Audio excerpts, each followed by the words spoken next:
Thank you, Kenny. Well,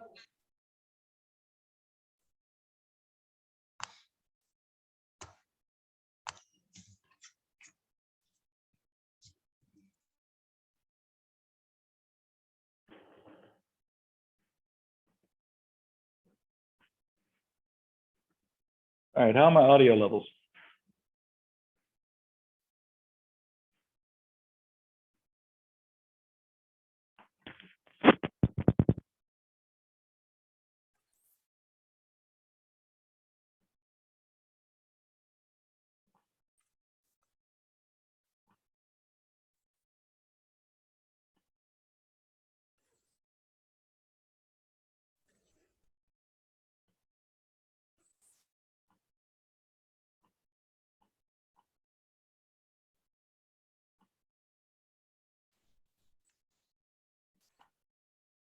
Turn off that ping.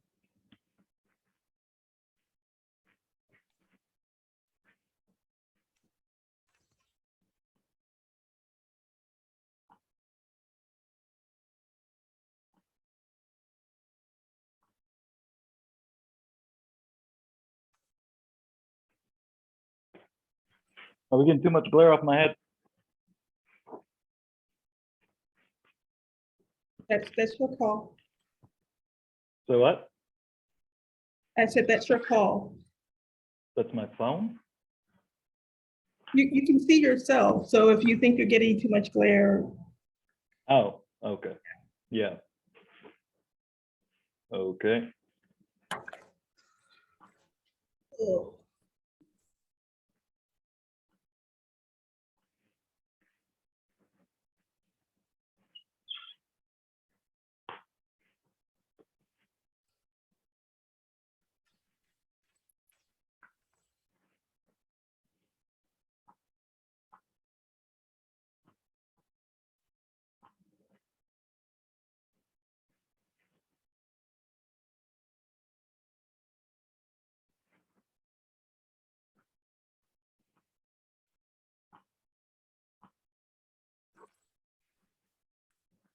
Yeah, that should be good.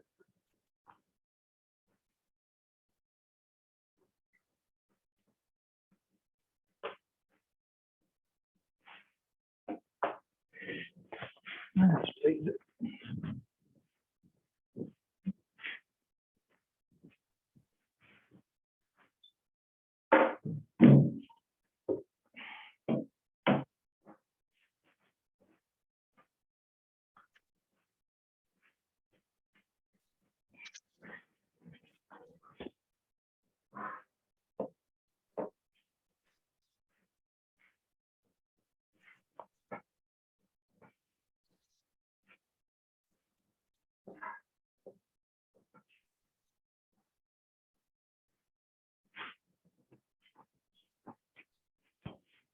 Just for ambient light.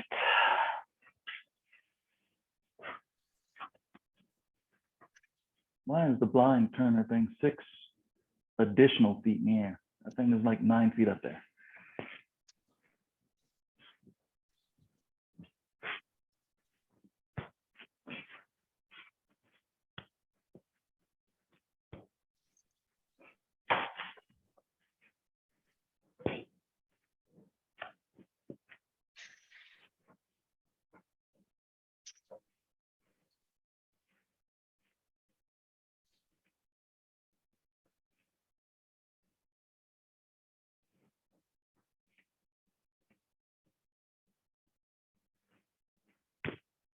Mr. Grayson should be logging in just a minute.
Okay.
Good morning, sir.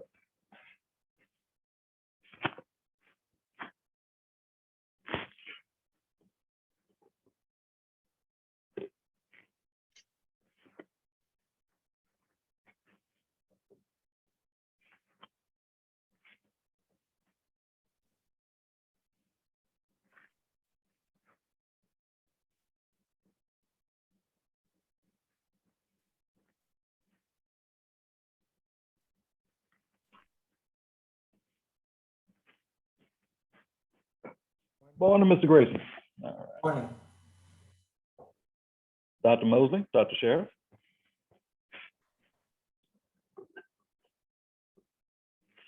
Good morning. Good morning. Pleasure to have y'all all on.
Okay, I'd like to welcome everybody today to our discussion on Tulsa.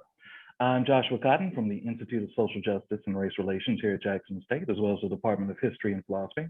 And we are presenting to you this discussion today on Tulsa in coordination with the Department of History and Philosophy. And we actually have our special guest today, Mr. Eli Grayson, who will be giving this great discussion today. Bit of trivia for you. That jazz musician you just heard was a Mr. Hal Cornbread Singer, who was actually a survivor of the Tulsa massacres. Mr. Singer was actually born, I want to say, in 1919. So he would have been about 3, but he is one of those people who survived this, and he became one of the projects of this horrible event. So I'm going to start off with just a brief little introduction about why we're here today. In 1921, there was a thriving community in the Tulsa, basically, it's an African-American community which had been founded partially in conjunction with former slaves going into the freed territories, as well as those who were brought across with the 5 nations of the 5 civilized nations of the Native American groups. That community thrived. It was one of the most prosperous communities within the United States up until there was an incident. An attempted lynching led to a confrontation between the citizens of Tulsa. The Black militia fought against and attempted to fight back against the mobs, which swelled into the hundreds and then eventually into the thousands, leading into one of the most devastating massacres of African-American communities. So Mr. Grayson here, who is an expert on the Tulsa incident, as well as the relationship between Native Americans and freedmen, is here to speak to us on that. He's also one of the leading advocates for the freedmen descendants of the 5 civilized tribes. So I'll turn it over to you, Mr. Grayson. Hi, hello JSU fans. A little history. My father, who was from Beggs, Oklahoma, actually a Creek Indian, went to Jackson College in 1959. And that's where he met my mother. And I actually grew up on Jackson State campus as a kid. My dad is from Oklahoma. My mother is from Raymond, Mississippi, actually. But we grew up in Addition, which is right behind Jackson State. And as a kid, we used to play on that baseball field. I don't think it's there anymore. I haven't been there in a long time. But I grew up there, and my parents are, matter of fact, they got all their degrees from Jackson State University, and a couple of my sisters did as well. We are Creek. We're enrolled in the Muskogee Creek Nation here in Oklahoma. My ancestry are both Indian and African, and some white ancestry. But my African ancestry in the Creek Nation is very unique. I'm descended from Indians who were slavers and freedmen, Black people in the tribe who were actually enslaved by some of my own family members. So, but nonetheless, I'm in Road Creek. I live in Tulsa. I lived in California for 30 years before retiring back to the reservation here in the Muskogee Creek Nation. And one of the things that I've done for the last 25 years have fought for the rights of freedmen, former slave descendants of the Creek Nation, and their treaty rights that not only freed them in 1866, but granted them citizenship in the Creek Nation. And I want to make something clear. When Black people in America by the states were freed, known as Juneteenth, 1865 in Galveston, Texas, slavery went a whole nother year in Indian Territory. That Black people, which is now Oklahoma, were not free from bondage or chattel slavery until the treaties of 1866. My own great-grandmother, Minerva Grayson, she was a slave of her actually father, was freed in she was 3 years old. She's my great-grandmother, my father's grandmother. And she was freed June 14th, 1866. A year after Black people in the States were lastly emancipated in Texas. So unfortunately, Indian Territory goes kind of unnoticed in American history because people don't believe that Indians enslaved Africans, and they actually did. And the 5 tribes, we call the 5 civilized tribes here, are the original 5 tribes of the Deep South. In Mississippi, where you are today, were the Choctaws, who were notorious slavers, and the Chickasaws, who were notorious slavers with their slave codes for African slavery, chattel slavery, before they were freed in 1866. I think the Choctaw and Chickasaw Treaty of 1866 was April 28, 1866. So it's a fascinating history. It's unknown to most people. I think, you know, growing up in Mississippi, I used to hear all the time neighbors saying that, oh yeah, we're a descendant of the Blackfoot tribe and all these names like that. And in our Creek history, what we've always been taught was the derogatory terms given by white plantation owners toward Black people who had been enslaved by tribal peoples, but sold during the Trail of Tears, and they didn't come out to Indian Territory. They remained in Mississippi under the new ownership of the new white plantations. And oftentimes those were called Blackfoot. It was unfortunate, but that's in our Creek history. So Mr. Grayson, and when did slavery between African Americans actually begin with the 5 tribes? well, we don't say African American because at the time there were African people were not American, but I understand what you're saying. The first contact of African people in the Creek Nation was during the DeSoto period in 1541.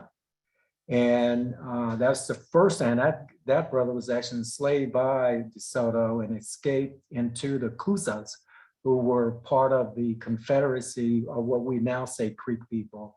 We say Muskogee people. And you could follow him through the next 40 years of what happened to him.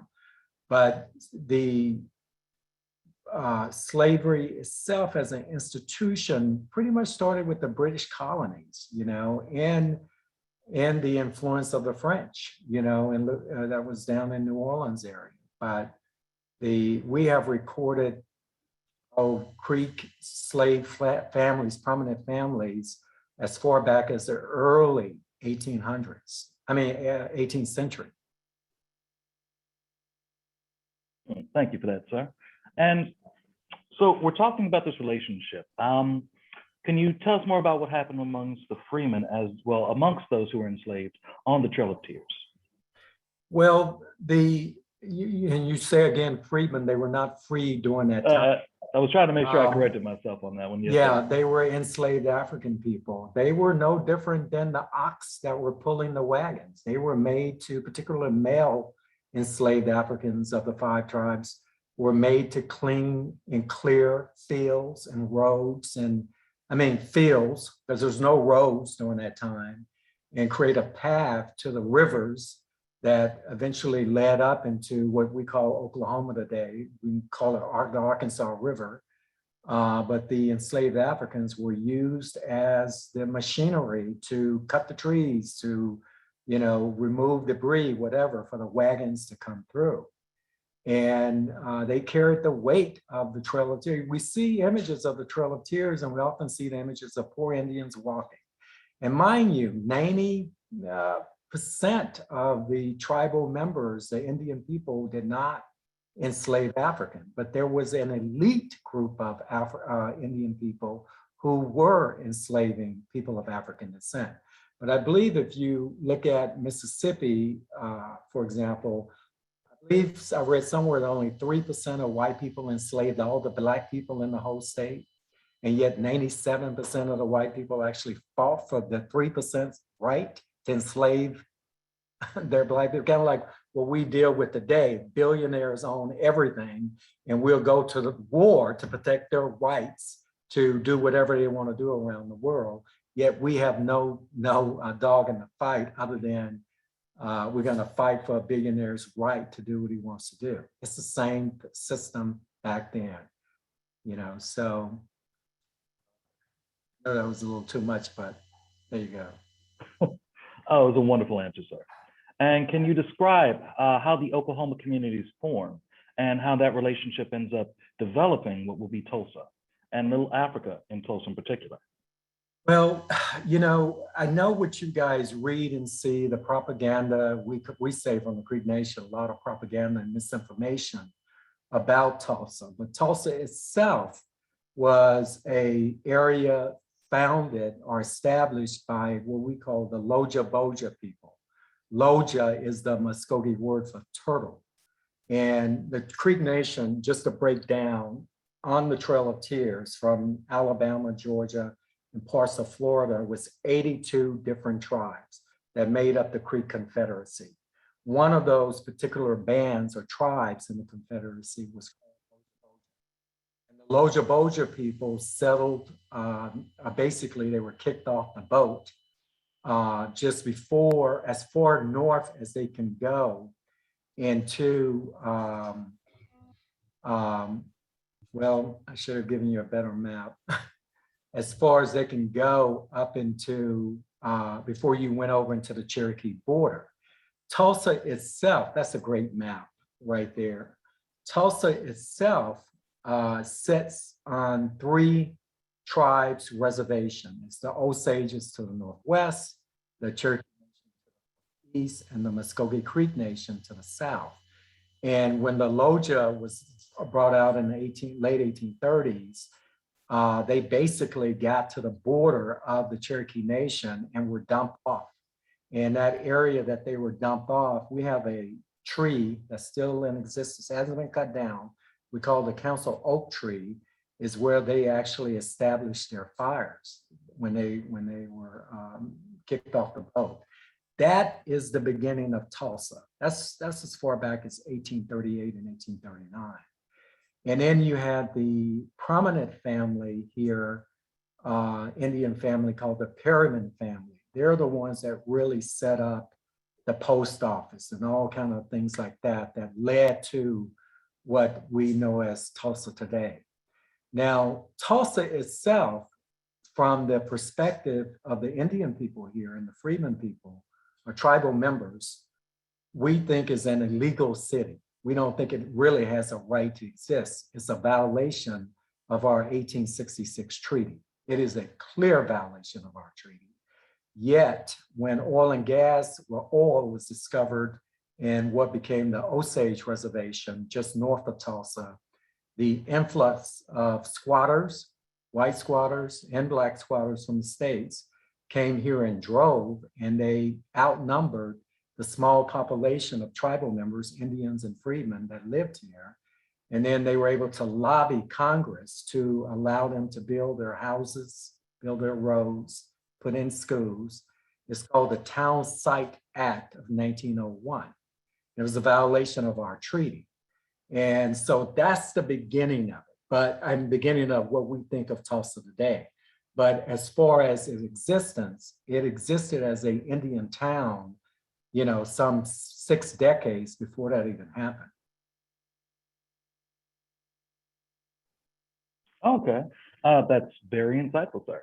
And so once we see this developing, starting to this community start to develop, what are we starting to see? What kind of trends? Like, what do we see as far as the explosion of the population in Tulsa? Well, there's a lot going on during that time period. First of all, Oklahoma's, we have to go back to the allotment period and what was happening. You had, after the Civil War, and because the 5 tribes, the Cherokee, Choctaw, Chickasaw, Seminoles, and Muskogee Creeks, allied with the Confederate South to protect their right, their sovereign right, to enslave Black people, they lost the war. And as a condition of surrender, they lost 2/3 of their treaty lands from the 1830s treaty. And the Creek Nation lost a huge part of our lands. Oklahoma City all the way up to the Texas Panhandle was considered Muskogee Creek Nation area. They lost that land. That land to the west now of what's now Oklahoma was called Oklahoma Territory. And what was left of the 5 tribes became what was left of Indian Territory. That was in 1866. So you know about the land runs and the whole thing with the Sooners in 1889 and the various acts of Congress that led to the great squatting of that area from the various Indian tribes, and Black people settling there. All kinds of Black towns were established in Oklahoma Territory on what's called unassigned lands, lands that Indian tribes were not living on. Well, in the Indian Territory, with the push for statehood, the agreement was that the Indians of the 5 tribes, the Choctaw, Chickasaw, Muskogee Creek, Seminoles, and Cherokees, were to be granted citizenship in the new state and American citizenship. This was called the 5 Civilized Tribes Citizenship Act of 1901. Oftentimes, you would read about Indian people across the United States being adopted as American citizens in the 1920s, and that is true, except for the 5 tribes, it was in 1901. And their condition for American nationality was statehood. They will allow the state to exist and replace their tribal governments. So to do this, they had to split the lands up individually to become individual land owners. Now, the custom in these tribes before statehood was that the tribal government owned every inch of land, every acre within their tribal reservation was not owned by an individual, but was owned by the tribal government itself. A tribal member had a right to use the land. They could petition the council, or what we call in the Creek Nation, the House of Kings and the House of Warriors, to say, hey, I'm getting married, I need 500 acres, I want it along this river. And the council will actually give them a 2-year lease to develop the land and do what they want to do with it. And every 2 years, that Indian or freedman person would have to go back to the council to actually renew the lease. If the leasee fell over dead, the land did not go to the kids or to the wife. They themselves would have to go back to the council to petition for another 2-year lease, because the land itself, every bit of it, was owned by the tribal government, not individuals. So for statehood to happen, the Congress actually passed the Dawes Act and later the Burke Act of April 26, 1906, to divide up the tribal lands to give it to individual tribal members. In the Muskogee Creek Nation, each tribal member, whether you were a freedman or a full-blood Indian, you received 160 acres. Now, in the Creek Nation, there was roughly about 8,000 freedmen. And let me back this up. The population of the Creek Nation at Oklahoma statehood in 1907 was roughly about 18,000 people. 8,000 was actually their former slaves, 8,000. And of the 10,000 that were actually Indian people, there's Pyro Bruner right there. I mean, yeah, that's, that's Hutton, Joe Hutton and his family. Among the 10,000 Indians, about 1/3 of them had some African ancestry. So you could see the overwhelming population of the Muskogee Creek Nation as statehood has some African ancestry. Back to the allotments, the 8,000 freedmen received each 160 acres if you were living between January 1st of 1898 and April 26, 1906. If you were just living one day in that time period, you received 160 acres. At the end of the allotments and before statehood, the Creek freedmen had received 1,092,240 acres of land. That was their combined total, 1,092,240 acres. That's just with 8,000 people. Now, if you do your homework and look at the US population census in Georgia in 1900, where you had hundreds of thousands of Black people, combinedly, they only owned about 1 million acres. In the Creek Nation, just within the jurisdiction of the Creek Nation, what became Oklahoma, 1,092,240 acres went to 8,000 Black people. That's not the Chickasaw Nation, Choctaw Nation, Cherokee Nation, and Seminole Nation, where you have the same amount of acreage given to their freedmen population. The interesting thing about Tulsa, being in the Creek Nation, most of the land around Tulsa was granted to freedmen. Most of the land, when you get outside of Tulsa, was actually Black owned. And today, Tulsa has absorbed a lot of that. There's a wealthy community, if you're ever in Oklahoma, called Jinx, which is South Tulsa. Wealthy. I mean, it's really a wealthy community. That used to be a Black town called Winty's Grove, a Black freedman town, established after the Civil War. Today, it's all pretty much all white and wealthy, but there's a Black cemetery in the middle of all of that. That's dated, the earliest grave, I think, is in the 1840s. Can you explain for our students what the value is for land? Why are they receiving land as direct monetary funds? Well, because the land had to be divided up, and at that time they valued the Creek Nation, 160 acres was valued at $1,040, and everybody got it. If you're a full-blood Indian, you got 160 acres. If you were a one-day-old freedman baby, you got 160 acres. If you were living between 1898 and 1806. And at the end of the allotments, statehood happened. Now, the ironic thing about statehood was that if you look at a map of Indian territory with the 5 tribes, you have over 3 million acres that Black people actually own. 3 million acres that Black people actually own in Indian territory. Now, there's a lot of women on this Zoom chat. I want to tell you this too. The allotments happen in Oklahoma territory as well, with the Cheyenne Arapaho and the Ponca and all these other tribes. They have the allotments too, as well as the 5 tribes. Women received a share of that land as well. It was no discriminatory factor. You just had to be a tribal member. So at statehood, at Oklahoma statehood, this is a true fact.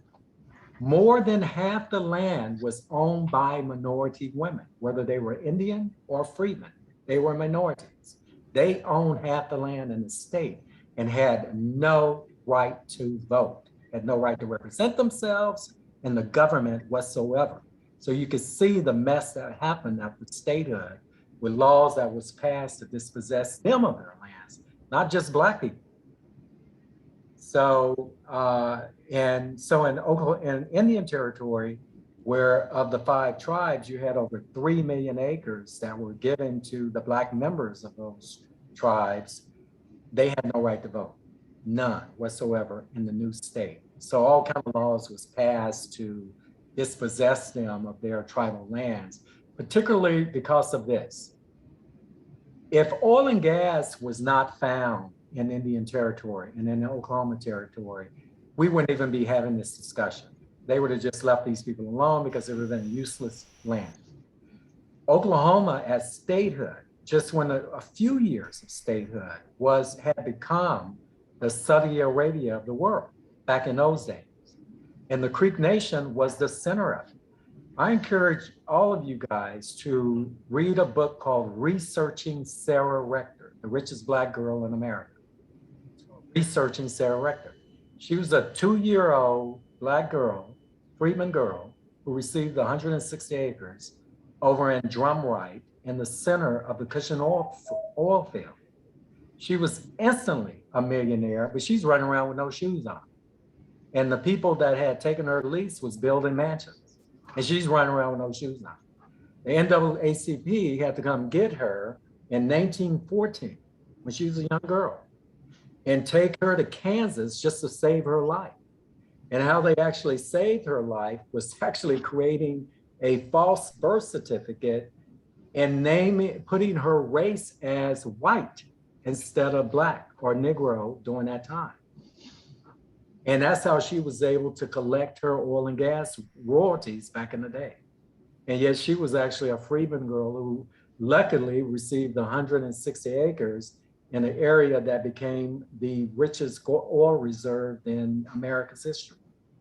Researcher. Her name It is, should also be noted that in 1907, at the statehood of Oklahoma, the value of $1,040 as equated today is roughly around $37,000. yeah, and brother, it also depends on where it's at. You had allotments that, remember I told you about the Town Site Act in 1901 that established the 654 acres that established Tulsa illegally. Also was established was Bristow, Muskogee, Coweta, Okmulgee, I mean, all around you had these areas, including the all Black towns that Oklahoma is notoriously noted for are named in that act of Congress. And if you were able to secure an allotment around those urban areas, your allotment, though on paper, when the Dawes Commission gave it out, was only worth $1,040, was actually worth much more than an allotment way out in the middle of, Post Oak and Blackjacks that you can't get to. And so you had a whole lot of scamming and crap going on. Greenwood itself, I often hear people that misinformation about O.W. Gurley buying 40 acres and all, which would have been totally illegal. It was a violation of Indian law. You have to be a tribal member to have land back in those days. You couldn't be a state person or any of that. You had to be a tribal member. And O.W. Gurley, though he lived in Oklahoma Territory, initially ended up coming to Indian Territory before statehood. And when Tulsa was really taken off and was a real estate agent, the woman who actually owned the land where Greenwood is, where the majority of Greenwood is today, was a woman named Mary Turley, who was a Cherokee Indian citizen. And often Turley is actually confused with Gurley on a map. And it was actually Mary Turley. Her husband actually developed on her brother's allotment, was called Turley, Oklahoma. And if you're from Tulsa, you know Turley as being one of the communities just north of Tulsa, And I want to say this while you guys are doing your research, particularly in Mississippi where you're at, and you're researching Civil War battles, you also research the Civil War battles that took place in Indian Territory. One of which was just right north of Greenwood, where over 700 Black people were slaughtered by the Cherokee Nation. Did you hear me? 700 in 2 war battles. And these Black people were following a chief of the Creeks named Obethely Yahola, who was actually a slaver himself, to Kansas to avoid the war.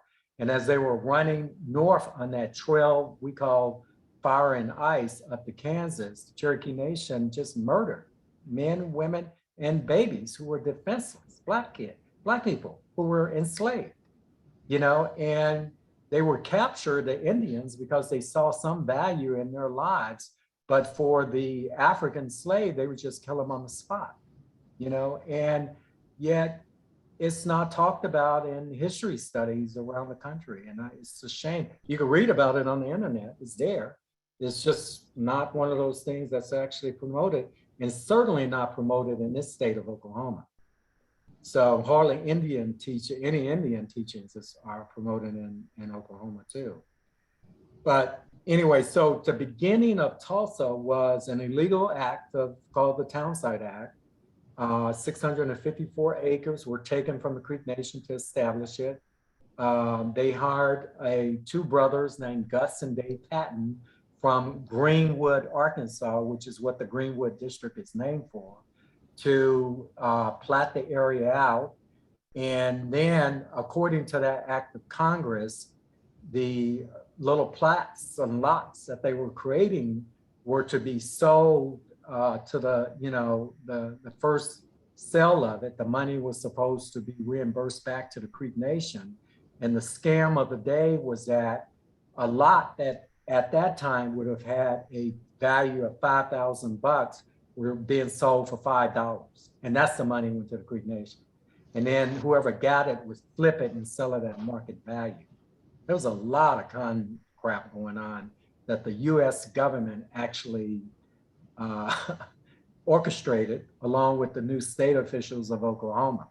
So But around the area, if you look at a map of Greenwood, if you ever come here, the area called Archer in Greenwood, which is the last remaining part that wasn't destroyed in 1978 by the city, is still there. That part is in the Creek Nation. When you go north under the bridge, if you ever get to make a trip here, as soon as you cross under that bridge, there's a church to the right called Mount, um, oh, good Lord, Jordan. Oh my God, he's going to kill me for remember that. There's a church to the right. That's in the Cherokee Nation. It's the last church actually surviving the race massacre. And then the Greenwood Cultural Center to the left, you're in the Cherokee Nation. But if you go south under the highway, you're in the Muskogee Creek Nation. And that's the boundaries that the community of Greenwood actually sits on. It sits on the Creek Reservation, and it also sits in the Cherokee Nation Reservation. So, but people often concentrate on the Greenwood Boulevard as being the money source for the community, and it wasn't. It was the 3 million acres that was in eastern Oklahoma that was actually making people wealthy. And if you talk about Boley, for example, and you only talk about Boley Main Street and Boley's Bank as the all Black town, but you don't talk about the 100,000 acres that Black freedmen own around Boley, you're missing the point. And during those days, what was the king of the economy here was agriculture, particularly since you had World War I going on in Europe and they couldn't grow anything because they were killing and burning each other's crops down. And so the Americans actually took advantage of that system and was shipping everything, agriculture, to Europe. And so one of our fine scholars wanted me to let you know it's they believe it's Mount Vernon that you're talking about. Mount Vernon, yes, thank you. Yeah, let me have a cup of coffee. It's been a long. Oh, I know the feeling. So, I definitely know the feeling. So you had agriculture being king, and if you own land like the Freedmen did, you did very well. The only thing in the new state of Oklahoma, Black people can only spend money in places. That was the Jim Crow system. And so their all Black communities kind of thrived off the Black dollars because it kept circulating within the Black communities. But the money was not created on Main Street. It was created in the rural area where the freedmen actually owned over 3 million acres of land. Then to top that off, you had the discovery of oil, which is what the boom was about, and why Tulsa itself went from a population of 1,500 in 1900 to 78,000 in 1920, just before the massacre. And it was mainly people coming here looking for their Black gold, so to speak. I mean, I think I'm looking at a lot of faces that should remember the Beverly Hillbillies and that old song about Black gold. That's what this area was about. And people were coming here, immigrating here, Black and white. And I need to say this too, because the Freedmen people have a different status as Black people in the state of Oklahoma. And if you read anything about it, there was a term back in the day used as the native Blacks. They were called the Freedmen and Black Indians. And then there was a term used called state Negroes, who were the Black people from immigrating from the states, from Mississippi, from Chicago, from New York, all over the places, coming here looking for work. Now the Freedmen themselves, as far as living in Greenwood, that wasn't their community. These were the Freedmen people, or the Black Indians of Indian Territory. They were landowners. They didn't need to live in a small apartment or a little house on a block when they owned 160 acres apiece. They lived out in the country, and that's where the money was actually being made and brought to town to spend. And that's where their money actually created Greenwood and other places. And the people that were actually living in Greenwood, if you look at the 1920 US population census, which is the last census taken before the 21 race massacre, you can actually see what people actually, where they were from, what they were doing, what kind of work they were doing, all kind of stuff. And even if they served in World War I, it was listed there. You know, so, and most of those people were actually from the States. And the area of Greenwood was very undeveloped at that time, not like the wealthy part of the white part of Tulsa. You had an influx of African Americans coming here with no place to stay. There was no housing. It was so undeveloped. So on the US population census in 1920, you'll find a mom and dad and a couple of kids and about 10 boarders in their homes. And these people have come here from New York and Chicago, Philadelphia, all over the place, looking to work in the oil and gas industry that was taken off. So anyway, I just wanted to get that out there because that's often missing in the story of Greenwood when you're talking about the massacre. But you cannot talk about the wealth of Greenwood and blame the wealth on a barbershop and a hotel. That wasn't created wealth. That's where people were spending their dollars. The wealth was created on 3 million acres in eastern Oklahoma, in the new state that was owned by Black people who happen to be former enslaved Africans of the 5 tribes. All right. We're running a bit short on time. Can we move to the actual events of the 1921 massacre? Okay. Well, make sure we still have time for questions afterwards. So. All right. There's a lot of documentaries and stuff about that. About rolling in the elevator and I can go through that, but that's just written history and then it did happen. It was a tragedy that it happened, but a lot of the jealousy, I think, is mistaken. They often say that the white community was jealous of the Black community being so successful. No, they were jealous of the 3 million acres that Black people actually own. And you can imagine this, being from your state. If you were a white person that left Mississippi to come here to the new state of Oklahoma, looking for your Black gold, and you're finding that every other acre is actually owned by a Black person who happened to just get their US citizenship in 1901. The jealousy was real. The insanity of how can we steal their lands were so great, and particularly since you can come from Mississippi after 1907 and be here one day if you're a white male and register to vote. You could be a Black person in the Creek Nation and been here since the 1820s and cannot vote and own the land and had no representation in the state capitol at all. And so these new laws that were created to dispossess them of their lands were intense, from the taxes that were outrageous, and the scams that went on, even with Black funeral homes, scamming freedmen people out of their lands was incredible during that time. So I encourage any of you guys, there's one video that's on HBO right now, HBO Max, that James LeBron's did, called Dreamland. It's one of the best ones that are out there. Oprah was here and did some, PBS did some, on and on. But James LeBron goes into a little of the pre-statehood history of why Tulsa actually existed and who the people were. Yeah, LeBron James. Yes. Yes, sir. And you've actually been in 2 of those documentaries, am I correct? I've been in 7. 7? Okay, I'll pull up your IMDb and pull up 2. But yes, I know you've been in several of them. Yeah. So, but, the point that the tribe tries to make is that Greenwood did not show up in 1905. All of that to us is nonsense. The area was actually called a Black community called Hodges Bends.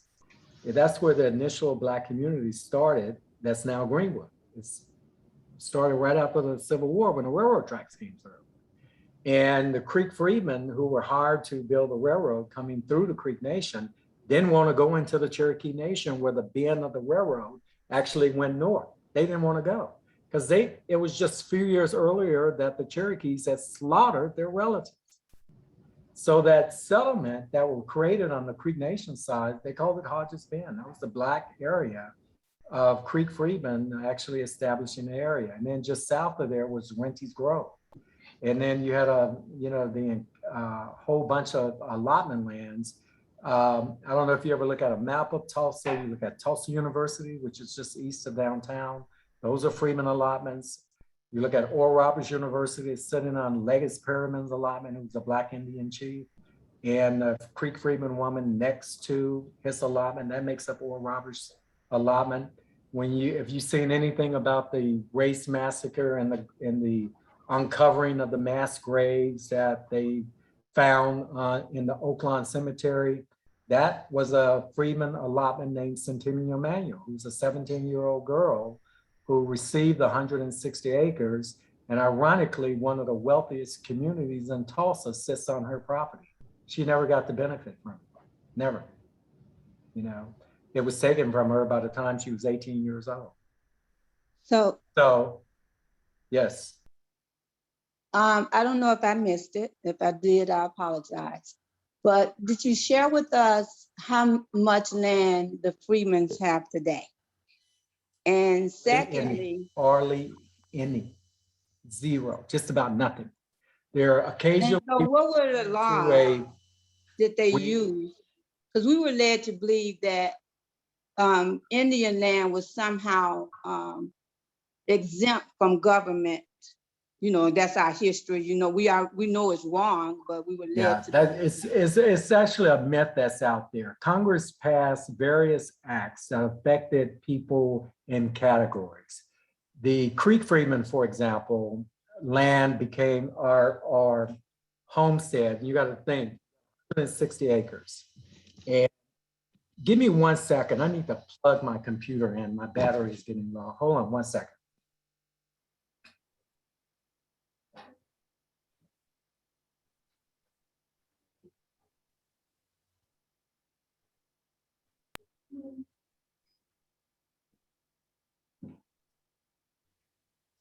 Sorry about that. You have each tribal member in the Creek Nation receiving 160 acres.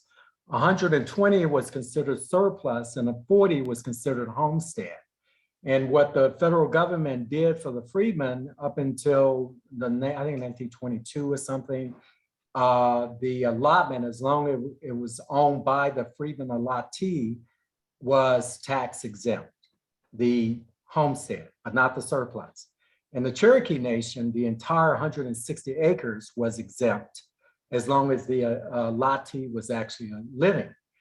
In the Choctaw Chickasaw Nation, and the dirty thing about the Choctaws and Chickasaws was that the Indians and their intermarried white husbands, I want you to hear this, their intermarried white husband received 320 acres. If you had one drop of Black blood, one drop of Black blood in Chickasaw Choctaw Nation, you only got 40 acres. So that's some of the racism that was going on during that time. But immediately the Congress started passing in categories how to dispossess the freedmen from their lands. And it was usually through taxes. And they allowed the counties and the towns and all of this to develop taxes against them. And you got to remember, these are people who have been with the Indians for centuries. And the Indians didn't own land. The tribal government owned the land, but not individual Indians. So they were not familiar with the American system of owning land and have to pay taxes. All of a sudden, 160 acres were popped on them. And then the new counties sent them out tax bills. And the way the system was around the Creek Nation, for example, you have mom and dad who got 160 acres, and they have 5 kids who got 160 acres apiece. Do you think they put all of those allotments together? No, they put one 100 miles away, the other one 100 miles from that one, the last kid 150 miles south of that. Nobody's allotments ended up being together. So you have parents who are struggling to pay the property taxes on their allotments themselves and feed their kids. And they're thinking about, well, what are we going to do with baby Johnny, who's 2 years old, and his allotment is way down in Hughes County that we've never seen. We just have the paperwork for it. And all of a sudden the taxes are due and they don't have money for it. And then the county comes in and confiscates the property. It was the biggest scam that the federal government ever committed. And nobody does anything about it. The tribes who know about it don't do anything about it because they're busy kicking out the Black people today. So they don't want to help. You know, even though it is a classic class action lawsuit that should be brought against the state of Oklahoma.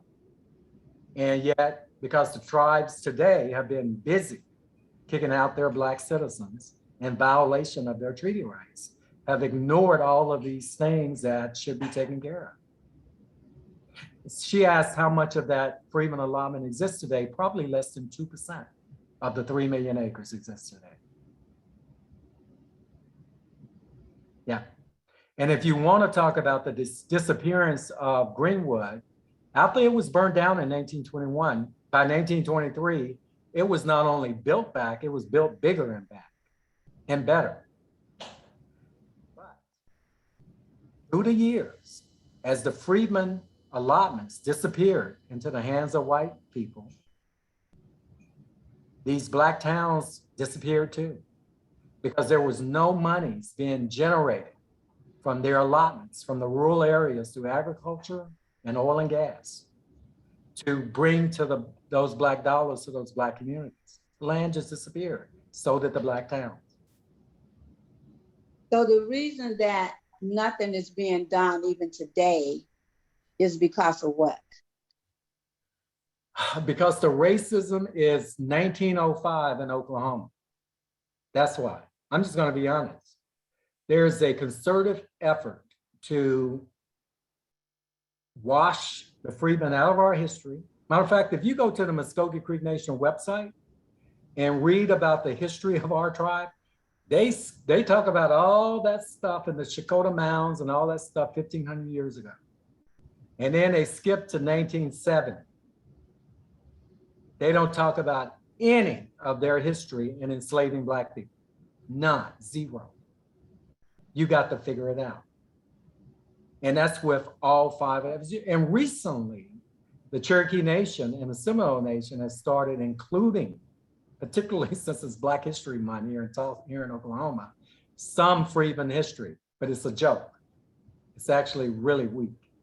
But you know, they redwashed this history. You know, and the reality is, this is the truth about the 5 tribes in Oklahoma. They're mainly white people. If you know anything about Congressman Mark Wayne Mullen, the governor of Oklahoma named Stitt, these are tribal members. Governor Stitt, who looks like Fred Flintstone, is a member of the Cherokee Nation. Mark Wayne Mullen is a member of the Cherokee Nation. Tom Cole, Congressman Tom Cole from Oklahoma, is a member of the Chickasaw Nation.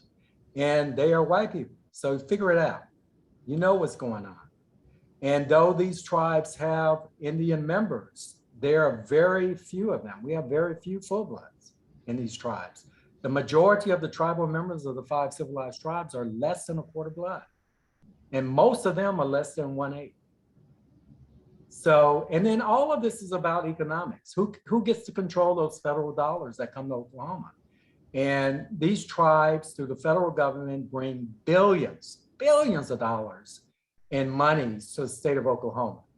And the tribes get to control them, but who gets to control the tribes? So guess who gets cut out of the pie? So the Freedmen membership is really low now today?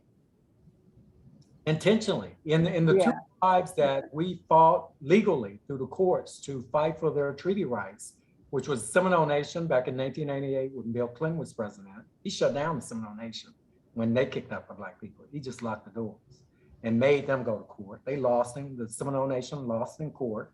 And the Freedmen Treaty, the Seminole Treaty of May 21st, 1866, was confirmed by the courts that the Seminoles, Freedmen were indeed legal tribal members of the Seminole Nation. Now, then, you know, the Creek Nation kicked its Black people out in 1978.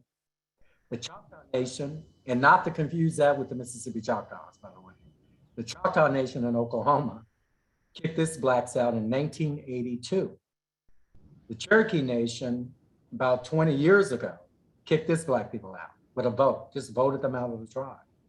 And so all of these have led to legal lawsuits in the federal courts. And ironically, the tribes have learned through how not to lose these cases. And the process of the legal cases in Indian Territory, by law, you have to go through tribal courts. And so in 20 years ago, the Cherokee Nation would allow these to go through. And of course, their judges and stuff would say, oh, the freedmen have no rights, all this stuff. And the freedmen would lose. But then you can appeal to the federal courts. And that's where the freedmen would actually win. So today, the scheme of what the tribes are doing, the Creek Nation in particular, is to get these cases in tribal court, and then they'll put a judge on the case. And so they just linger in the books and don't go to federal courts. And so we're now having to go to Congress to say, hey, these, kangaroo courts are back at it again, and they're, putting their feet on the necks of their Black people. It's the same thing that was happening in Mississippi. These tribes are actually doing that stuff. And so, and I want you not to think these are some full bloods that are doing. No, that's not what these tribes look like.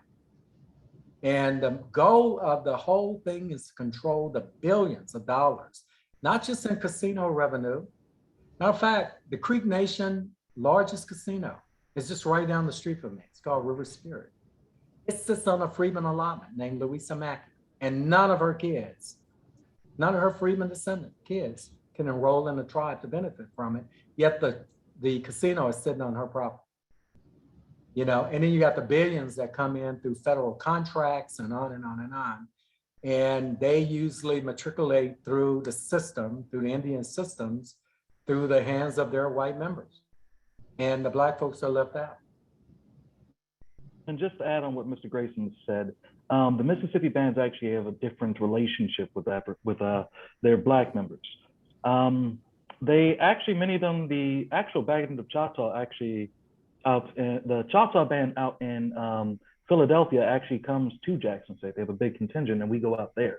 So it's been a strong relationship between us and the Mississippi band to these other groups. Yeah, but I'm going to say this, brother. The Mississippi Band of Choctaws also have a one-half blood quantum system. So any of their people who are less than one half, any of their tribal members who are one half, and they go out and they marry someone Black and their kids become 1/4 or whatever, they're not allowed to enroll in the tribe. That needs to be clear. I'm listening. I'm just going to plug this in. Hold on one second. But go ahead. Have we got any other questions from the audience? I'm listening. Replug my computer. I was going to ask what role did the census have in terms of documenting some of that? I'm born in that area. And when you look at some of the documents that document freedmen, it seems like there's a gap. So you'll see a household that has freedmen and then they may not show back up, or you may not be able to find them again, even though they really never left the area. I'm glad you asked that because this is fascinating. The US population census acted accordingly to Oklahoma state law. And the first law is on the book, the one drop blood, you became Black. Well, you'll see on the 1900 population census of Indian territories, these families listed in the Creek Nation as Indian, IN all the way down. Mm-hmm. And yet, on the 1920 population census, after stuff got established, because of the one drop rule, they're listed as NEG, all the way down. And these people on the Dawes Road could be listed as 3/4 Indian, 15 Indian, all of that. And if you were a full blood married to someone with a drop of African blood, you went down as Black too. Yeah, okay. On the 1920 population census. But I will say the tribes do not use the US population census for anything. Yeah. Not at all. We don't even recognize it for anything other than, if you want to do research of where your folks were from, that's fine. But we don't use it as a legal document for anything. And we have a comment from a Mr. Nicholas Organ. Mr. Organ wrote, I also read that after Greenwood was rebuilt, it was destroyed again in order to build a highway. Well, it was, the highway is a big deal here. Greenwood, like I said, by 1923 was actually built back better because the oil and gas industry was, at the height of its day back in those days. So, and then the Freedmen still owned a huge chunk of land in eastern Oklahoma. So the monies were still there and the money still need to be spent somewhere. So the town, the community, the neighborhood was actually built. I will say this too, that's often overlooked. Muskogee, Oklahoma had 2 Black communities with actually banks. They were way more wealthier than Greenwood, and they're often overlooked because there was no dramatic drama that happened in that town. But as the Freedmen lost their land, so did the Black communities disappear in Muskogee. And so anyway, by 1978, the city had eminent domain, the majority of Greenwood, because it was right on the border of downtown. And they wanted it for, development and on and on and on. So they came in, instead of burning it down, they used bulldozers. And they bulldozed the entire community. They left a corner section there called Greenwood and Archer to remind you of what used to be there. But that's it. Everything else has become Oklahoma State University. There's a building there for Langston. There's a PBS station. There's some stuff that you can recognize, but it's not there anymore. And folks come here and they look and they go, oh, wow. You mean this whole vacant area, all these 40 acres, 50 acres that are just nothing there? That's where the town was burned down? No, the town was built back and better. The city bulldozed that in 1878. Okay, well, we're down to about 5 minutes. I'd like to invite Dr. Azevedo or Dr. KB Turner or Dr. Mosley to speak with us a little bit. Dr. The Provost, go ahead. I don't have much to say. I'm thrilled that we are talking about some of these issues. Like I said, I'm born in Muskogee, got land in Reynoldsville and Oklahoma. So very, very interested in this work and so glad that it's being lifted up. So thank you for coming to this virtual space. And I hope we have an opportunity to do something like this again. This has been great.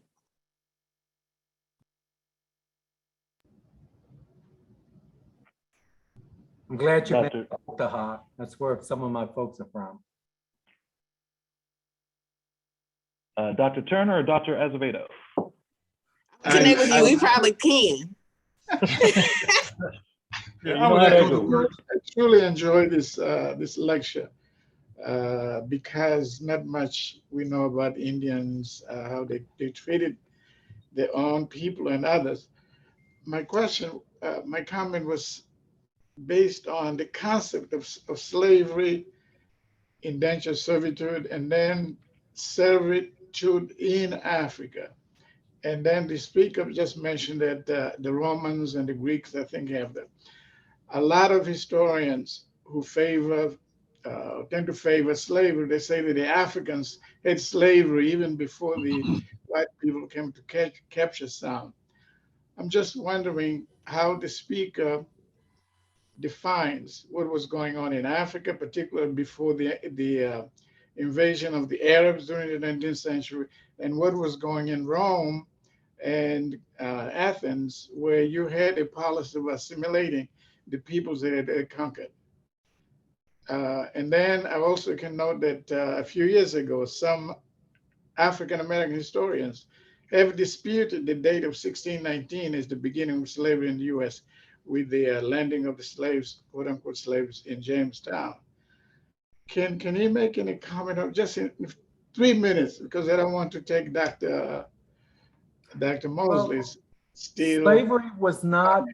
Slavery in Indian country did not start with Black folk. Tribes would enslave each other.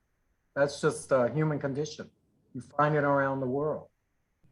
So the Black people from Africa happen to be just a different product of the day. But the various Creeks will war against each other, the tribes, and the loser would actually be slaves of the winners. That was just a system that was, here before the chattel slavery started within the 5 tribes. And I want to say something about chattel slavery, what it meant. You had a lot of Black people who could be considered Black today, but were tribal members in the Creek Nation actually enslaving Black people. And here's how the system worked. If your mother had a clan and was a citizen of the tribe, then the child was. Yeah, If the yeah. mother was an enslaved person and the father was the chief of the tribe, a full-blood Indian. That's right. That's right. They The haven't been child in Africa. followed the mother's status and was a slave. That's chattel slavery. And so you had many instances where African men would have kids with Indian women who had a clan status in the Creek and Seminole Nation, and their children were considered free. But you had just as many cases of an Indian man raping an African woman and producing more product for his family to enslave. They would have no rights whatsoever but to be enslaved in the tribe. Thank you. And we're running out of time, so let's go ahead and get Dr. Turner on real quick. Yes, I would echo the remarks of the provost and also Dr. Azevedo. For years, I've taught a course in criminal justice called Race, Ethnicity, and Criminal Justice, again, for many, many years. And I always started with American Indians in criminal justice, but I've never really covered this aspect of history. So when I teach that course again, I would be sure to include this part of history because so many people are unaware of this history.